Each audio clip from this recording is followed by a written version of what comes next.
Hello दोस्तों, मैं हूं Pankaj Gupta, master of science in मनोरोग और नशा मुक्ति में। आज मैं लेकर आया हूं video ADHD part 3 attention deficit hyper active disorder के बारे में लेके, जो कि बच्चों का मानसिक रोग है। ठीक, तो आज इसमें मैं बात करने वाला हूं इसका ट्रीटमेंट या फिर इसका उपाय क्या है।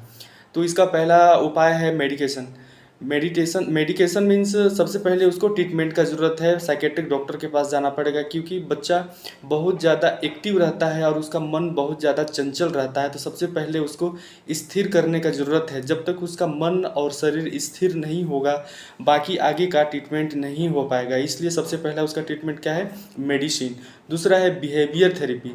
बिहेवियर थेरेपी का मतलब होता है व्यवहार में चेंजेस करना। उसका जो शारीरिक व्यवहार है उसमें चेंज कर सकते हैं, उसका थेरेपी होता है, उसके थेरेपिस्ट होते हैं, तो वो करना पड़ेगा। तीसरा बात है पेरेंट ट्रेनिंग। सबसे मेन पॉइंट है पेरेंट ट्रेनिंग। जब तक पेरेंट्स का मतलब होता है बच्चे के माता पिता जब तक ट्रेंड नहीं होंगे तब तक उसका कोई भी फ़ायदा नहीं मिलने वाला है, क्योंकि बच्चा दिन भर फैसिलिटी में नहीं रह सकता। फैसिलिटी का मतलब है कि थेरेपिस्ट के पास दिन भर रात भर नहीं रह सकता।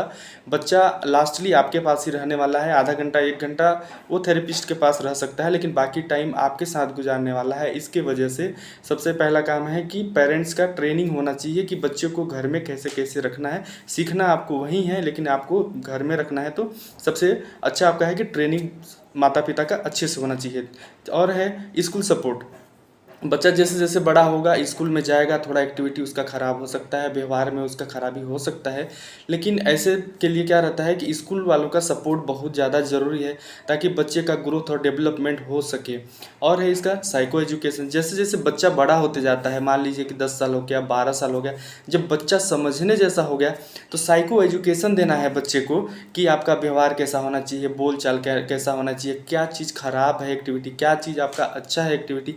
तो वो उसके व्यवहार में धीरे धीरे परिवर्तन होगा। उसको एजुकेशन देना है। उसको एजुकेशन स्कूल में भी मिल सकता है, और पेरेंट्स जो माँ बाप हैं, बाबा दादी हैं, वो भी अपने घर में दे सकते हैं। Social skill training. Social skill training का मतलब होता है कि समाज में कैसे रहना है, 2 लोगों के 4 लोगों के बीच में आपका व्यवहार कैसा होना चाहिए, उसको धीरे धीरे धीरे उसको समझाना पड़ेगा। किसी के यहाँ जा रहे हैं तो चुपचाप बैठना है, किसी चीज़ को हाथ नहीं लगाना है। वो जब दें कुछ आए तो खाने पीने वाला सामान आ रहा है तो ये नहीं कि उठ गए और सीधा टेबल पर से उठा के फटाफट खाने लगे, नहीं, ऐसा नहीं करना है। धीरे धीरे उसको समझाना है ताकि वो सोसाइटी में रह सके। एक होता है कोग्निटिव बिहेवियर थेरेपी, CBT बोलते हैं। कोग्निटिव का मतलब होता है माइंड से रिलेटेड है। जो माइंड में उसका चीज़ें जो बैठी हुई हैं उसको धीरे धीरे कैसे चेंजेस कर सकते हैं। जैसे जैसे उसका माइंड सही होगा ना, वैसे उसका बिहेवियर चेंज होगा। इसकी वजह से इसको बोलते हैं कोग्निटिव बिहेवियर थेरेपी। इसका मतलब है कि जो दिमाग है उसको धीरे धीरे मोल्ड करना, ताकि उसको बिहेवियर में चेंजेस आ सकते। और एक होता है neurofeedback. Neurofeedback check करने का मतलब क्या है? Monitor and display brain activity.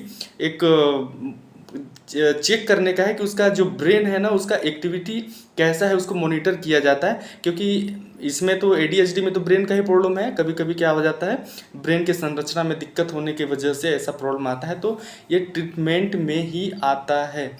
तो मेरे को ऐसा लग रहा है कि आपको कुछ समझ में आया होगा। तो आज के वीडियो में इतना ही। नेक्स्ट वीडियो बहुत ही ज़्यादा ज़रूरी है और वो जल्द मैं बनाने वाला हूँ, तो उसको ज़रूर देखिएगा। आज के लिए इतना ही। धन्यवाद।